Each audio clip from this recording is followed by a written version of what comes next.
My parents always defended my sister and blamed me for destroying the family. Now they're begging for help. But I had one move that changed all. So, I, a 24-year-old female, grew up as the forgotten child in what I can only describe as a total mess of a family dynamic. I was never the favorite, that was my sister. She was the golden child who could literally poop on the kitchen floor, and my parents would find a way to blame the dog, or me. The thing is, my sister was painfully average at everything, like couldn't write an essay without SparkNotes average. And yet, somehow, my parents treated her like she was Einstein's daughter. Meanwhile, I was crushing it academically. Not trying to brag or anything, but I was that annoying kid who set the curve in every class, perfect SAT score of 20,400. This was before they changed the scoring system. National Merit Scholar, captain of the robotics team that went to internationals. I was that nerdy girl who actually liked math and stayed up late coding for fun. But at home, total radio silence. Like this one time, my sister got some artistic spirit participation trophy from her middle school art teacher, who by the way happened to be her friend's mom. My parents took her out for a fancy dinner at this steakhouse downtown, let her order a $50 steak, and talked about her creative talent all night. That same week, I won the state math championship. Know what I got? That's nice, honey. Hey, can you help your sister with her algebra homework? She's struggling again. Like, are you kidding me? This wasn't just a one-time thing either, it was constant. When I got accepted to that special summer coding camp at MIT, my dad literally grunted and asked, "But who's going to help your sister study for summer school?" My mom actually had the audacity to suggest I decline MIT so I wouldn't make my sister feel bad about herself. Like, what? Sorry, my achievements make your mediocre child feel inferior. Not my problem. I went to that MIT camp anyway, the first time I'd ever stood up to them. And guys, that summer changed everything for me. I met people who actually valued being smart. I connected with mentors who saw my potential. Most importantly, I realized just how messed up my home situation really was. When I got back home, everything looked different.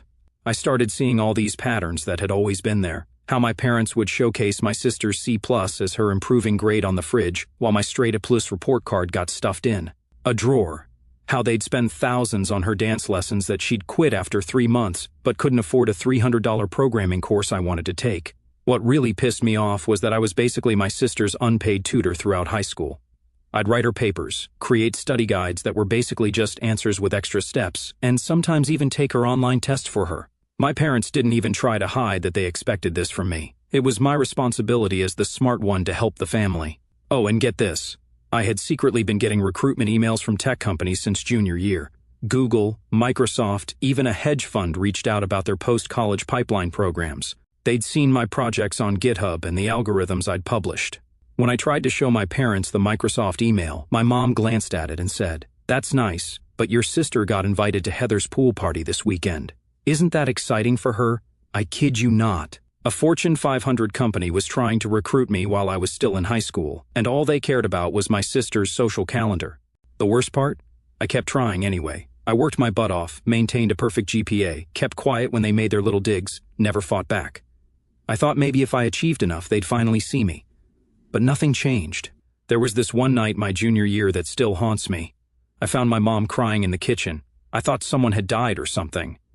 When I asked what was wrong, she sobbed about how my sister hadn't been invited to the popular table at lunch. I stood there, awkwardly patting her back while she cried about my sister's cafeteria seating arrangement. On the same day I'd found out I was valedictorian.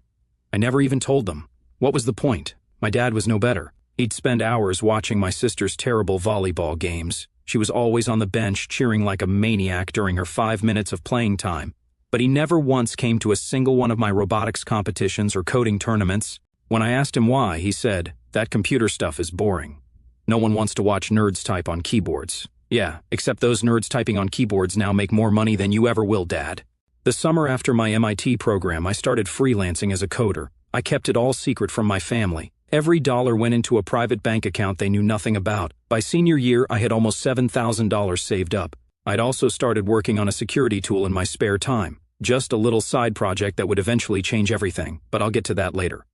You know what's hilarious? My guidance counselor called my parents for a special meeting to tell them I had a shot at Ivy League schools. My mom's response? "But what about her sister? Will this affect her college chances?" The counselor was so confused. Well, based on your sister's grades and activities, she's on track for community college or maybe a state school with some scholarship help. My parents looked devastated, like someone had told them their dog had cancer. Meanwhile, I'm sitting there thinking, what did you expect? She barely maintains a C average, and her only extracurricular is being a social media influencer with her 230 followers. So, it all came crashing down the Thursday before graduation. I remember it perfectly because I had just gotten this insane email about a 6-figure software engineering internship for after graduation, like the kind of offer that makes you stare at your phone, wondering if someone accidentally added an extra digit to the salary. I was in my room reading this email for the 5th time, trying not to freak out, when I heard the screaming start downstairs. My sister had gotten her final grades and, surprise, surprise, she'd flunked calculus again, the 2nd time taking the class. For context, this meant her GPA had dropped below the minimum requirement for her safety school. Like, she literally might not get into college anywhere now, the one class she needed to graduate, and she'd bombed it. Here's the kicker, though. I'd been basically doing all her homework for years. Writing her papers, making study guides that were basically just answers with the work shown, sometimes even taking her online tests. I was like her academic life support machine, and my parents fully expected it. But for this final calculus exam, I'd been swamped with my own finals and this massive security project that would eventually become my company. I'd offered to help her study the week before, but she'd blown me off to go to some party with her friends. "It's fine, I've got this," she said while painting her nails and watching TikToks.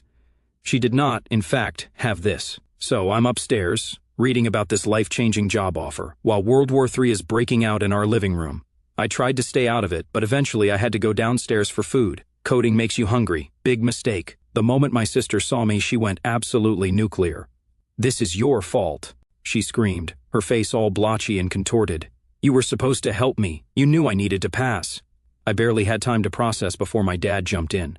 "We asked one thing of you, one thing, to help your sister succeed." My mom, always ready to twist the knife, added, "We'd be better off without you.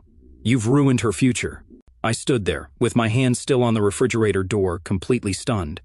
Let me get this straight. I'd been killing myself with perfect grades and side projects while doing my sister's homework, and somehow, I'm the problem because I didn't spoon-feed her calculus answers one time, that was it.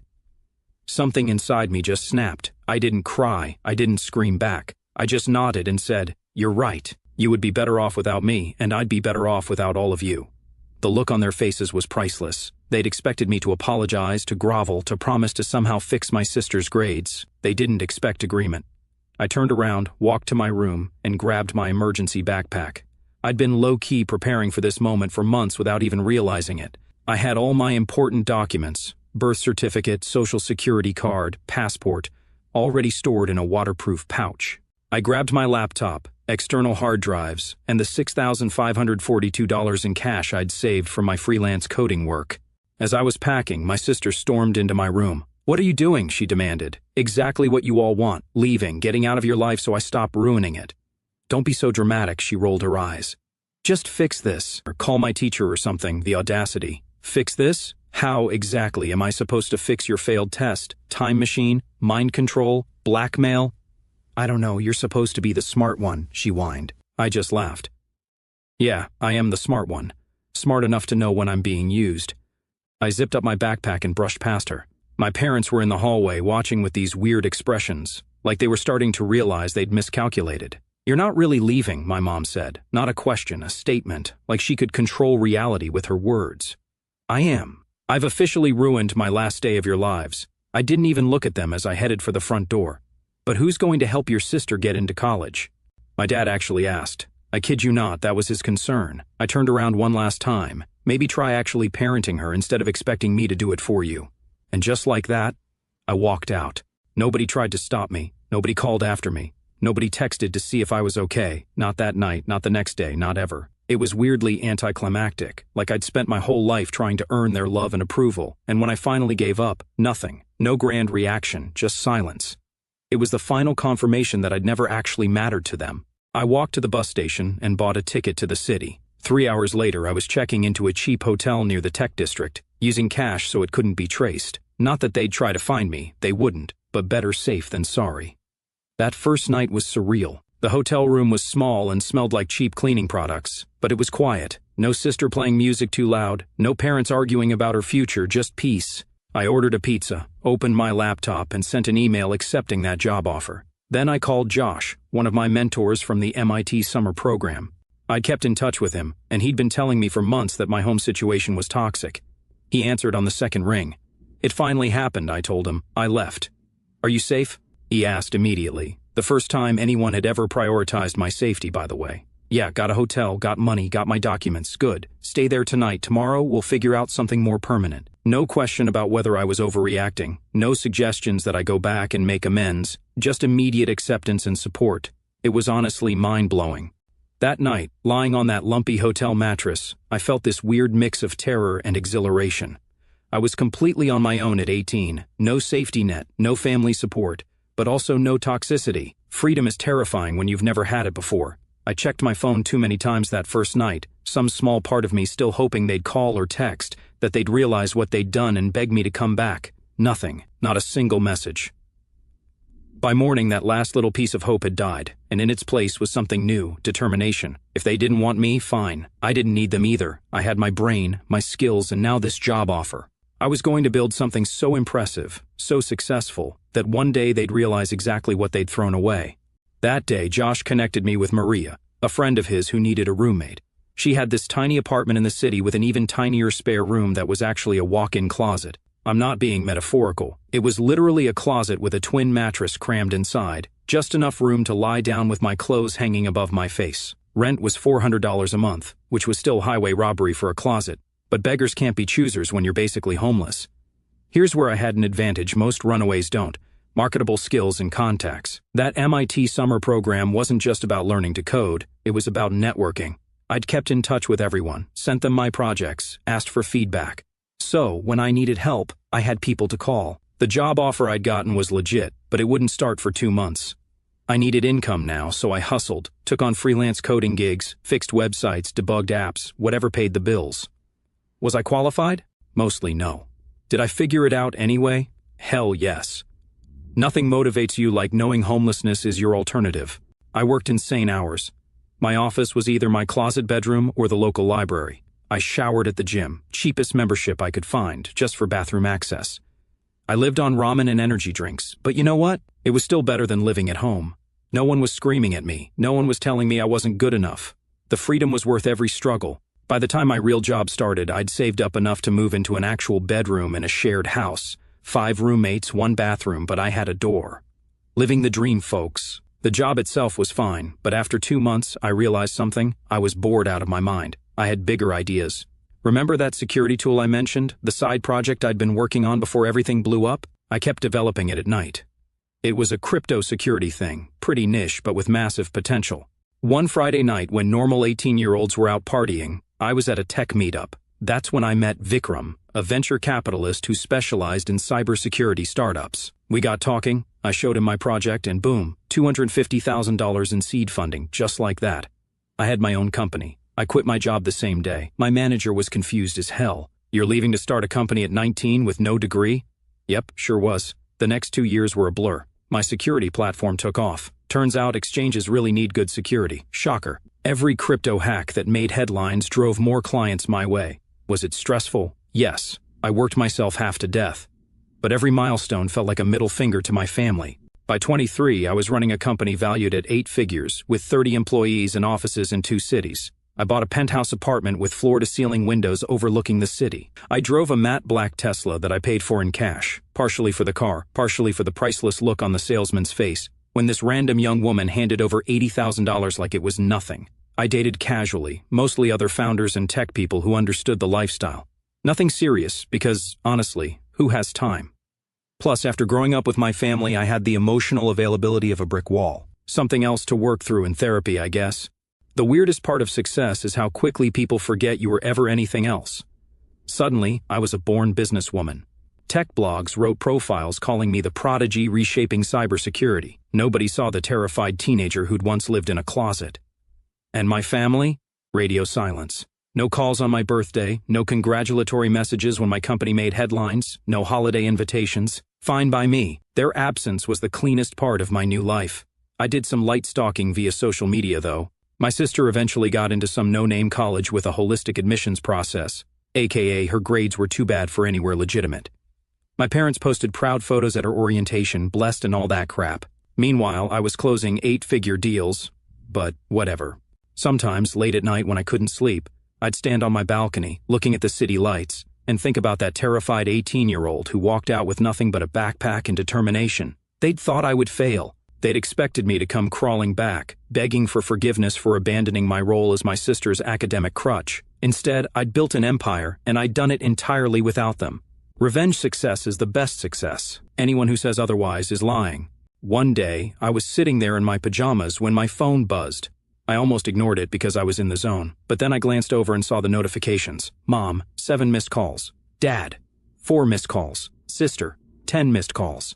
I literally dropped my coffee mug. Thank God for hardwood floors. After 5 years of absolute silence, 5 years where they never once tried to contact me, they were suddenly blowing up my phone. My first thought was that someone must be dead, maybe a grandparent. But even then, why would they expect me to care? I let the calls go to voicemail, curiosity battling with a sick feeling in my stomach. 10 minutes later, the first message came through from my sister. Please call back. It's important. We need to talk to you. No, hey, how are you? After 5 years of silence. No, sorry, we were such massive jerks to you. Just we need. Classic. 3 more messages followed, each more desperate than the last. I listened to them while pouring myself a cup of coffee. I felt weirdly detached, like I was watching a movie about someone else's dysfunctional family. Message from Mom. Sweetie, please call us back. It's urgent. We wouldn't bother you if it wasn't important. Message from Dad. We need to speak with you. Family emergency. Call a sap message from Sister. I know you hate us, but please, please call back. We're desperate. Not one of them mentioned what the actual emergency was, because there wasn't one, at least not the kind they were implying. No one was dying. No one was in the hospital. This was about something else, and I had a pretty good guess what. I decided to pick up the next call, not because I cared, but because I was curious, and honestly, because I wanted them to know exactly how well I was doing without them. The phone rang again, my mother's number. Hello, I said, keeping my voice neutral. Oh, thank God, my mother breathed, like she just found out I was alive after a war or something. We've been trying to reach you for hours. No, how are you? No, it's been years. Straight to the drama, as usual. What do you want? I asked coldly. There was a pause, then my mother's voice cracked. We're in trouble. Your sister, she's been trying so hard, but she can't find a job. She graduated, but no one will hire her. We've spent everything on her student loans, and now the bank is... They're going to take the house. I almost laughed out loud. Of course, this was about money. What else would make them remember my existence after 5 years? And? I said, taking another sip of coffee. We need help, my mother said, her voice dropping to a whisper. We know about your company. We saw you in that magazine. Please, just this once. We wouldn't ask if we weren't desperate. I nearly choked on my drink. So, they'd been keeping tabs on me enough to know I'm successful, but not enough to ever reach out until they needed something? It's not like that, she protested weakly. Then what is it like? I pressed, enjoying her discomfort way more than I probably should have. That's when my father took the phone. Listen, we made mistakes, but right now, your sister needs help. She's brilliant, but she just needs a foot in the door. If you could just give her a job at your company. I cut him off with a laugh. A job at my company, the sister who couldn't pass calculus without me doing it for her? The one who's brilliant but somehow can't find employment anywhere? That sister?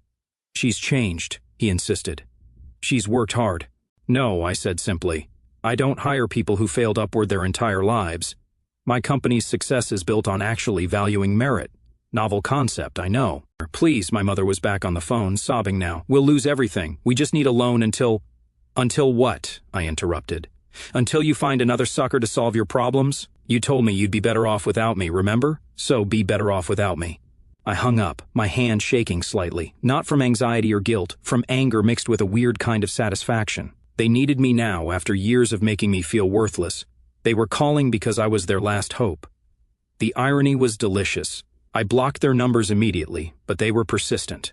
Messages kept coming from unknown numbers. Emails flooded my personal account. They even tried reaching out through my company's customer service portal, which was both pathetic and impressively desperate.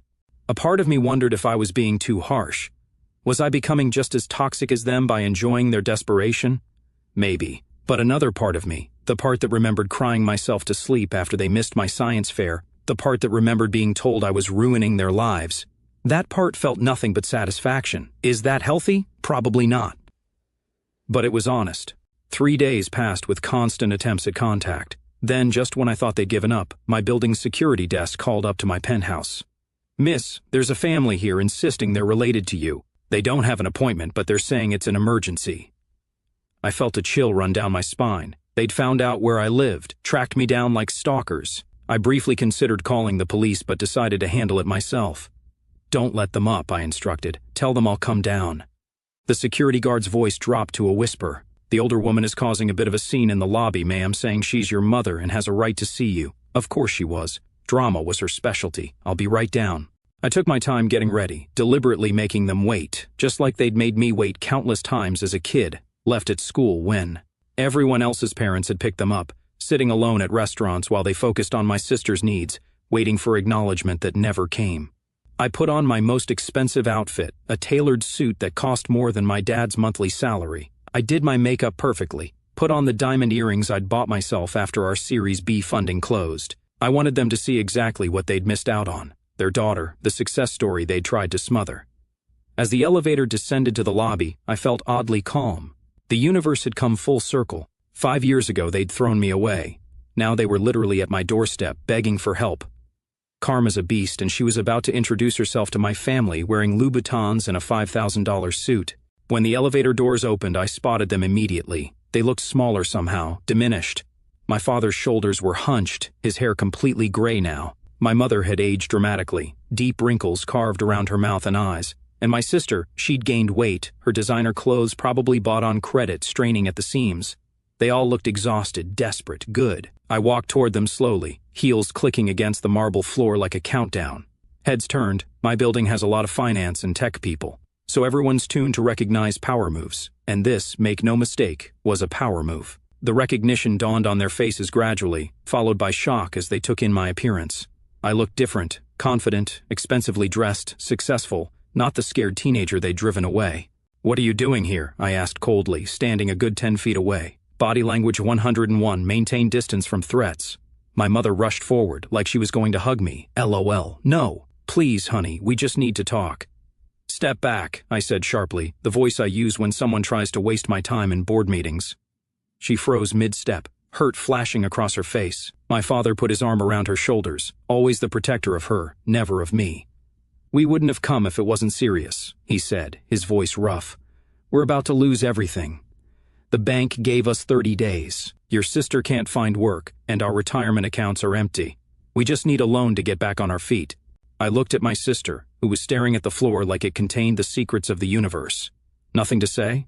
No apology for treating me like your personal academic slave for years? No acknowledgement that you're only here because you need something?" She flushed red, then mumbled, "I'm sorry. I was awful to you. I know that now." "No, you're not sorry for what you did," I corrected her. "You're sorry it's come back to bite you. There's a difference." I turned back to my parents.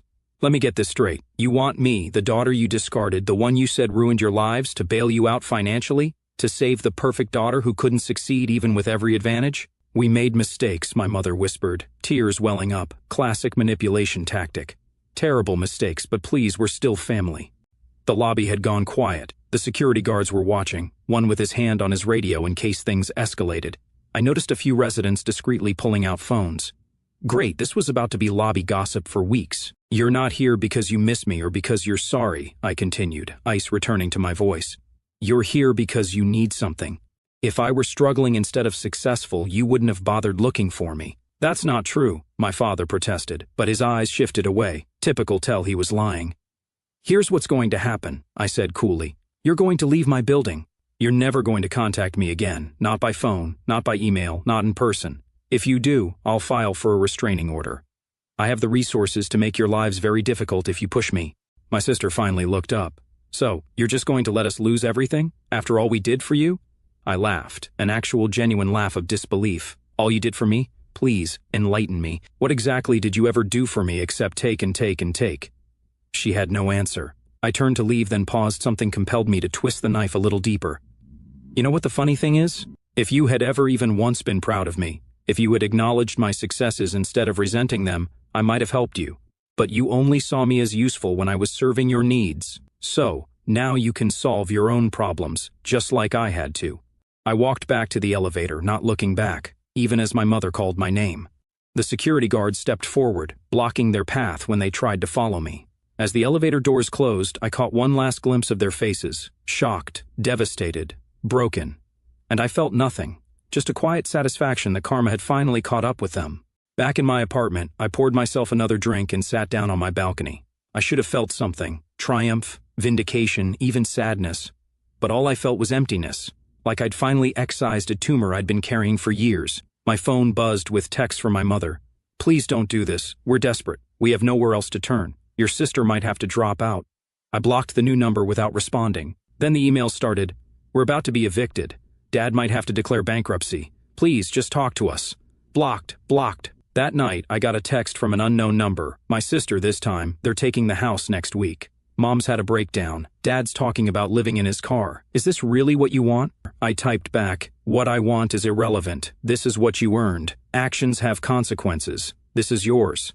Then I blocked that number too. They had their chance, years of chances, to be decent parents, to be a decent sister. They chose differently. Now they were living with those choices. So, yeah, it's been 2 years since that confrontation in my building's lobby, and I still think about it sometimes when I'm lying awake at night. Not with regret, more like the way you might remember pulling a rotted tooth, painful but necessary. The aftermath was messy, as you'd expect. That video of my mother being escorted from my office building made the rounds in certain tech circles. Nothing catastrophic, but enough that my PR team had to draft a bland statement about private family matters and a request for privacy. Several investors called me personally, nervously dancing around the subject of my personal issues potentially affecting the company. Rich people hate drama unless they're the ones causing it. My family didn't go quietly into the night. For about 3 months, they were relentless. They tried contacting my employees through LinkedIn. One particularly desperate move was reaching out to my investors, creating possibly the most awkward business call of my career. They sent physical letters to my apartment. They got distant relatives I barely knew to call me. They posted thinly veiled Facebook statuses about ungrateful children that mutual acquaintances would screenshot and send me. I handled it like any other security threat: restraining orders, cease and desist letters from company lawyers, increased security protocols. Eventually, they stopped. The silence was sudden and complete, like someone had flipped a switch. I found out through the grapevine, okay fine, I still check their social media occasionally, judge me, that they lost the house. My sister dropped out of college and moved back in with my parents, who now rent a small apartment in a much less fancy neighborhood. My dad found a job at a call center. My mom posts a lot of "everything happens for a reason" inspirational quotes. My sister works retail. Meanwhile, my life continued its upward trajectory. 6 months after I cut them off for good, I finalized the sale of my company for 9 figures. Those acquisition offers I mentioned earlier? I took the best one. The day the deal closed, I bought a house in the mountains, another on a private beach, and set up a foundation to help kids from disadvantaged backgrounds get into tech. The weirdest part? The money didn't make me happy. Don't get me wrong. Financial security is amazing, and I'm grateful every day. But there's this emptiness that cash can't fill. My therapist says it's because I built my entire identity around proving my family wrong, and now that I've done that, what's left? So, I've been working on that. Finding purpose beyond revenge, building relationships that aren't transactional, learning to trust people. It's hard work, harder than building a company, if I'm being honest. Recently, I'm dating someone who knows my whole story and respects my boundaries. I'm mentoring young programmers who remind me of myself at 18, brilliant but overlooked. I'm working on new projects that excite me. I'm building a life defined by what I want, not by what I'm running from. For those of you dealing with toxic families, abusive parents, golden child dynamics, I don't have perfect answers. Everyone's situation is different, but I will say this: sometimes walking away is the only healthy choice. Sometimes success really is the best revenge, and sometimes the family you build yourself is worth infinitely more than the one you were born into. Thanks for reading my story, Reddit. It's been real. Peace out.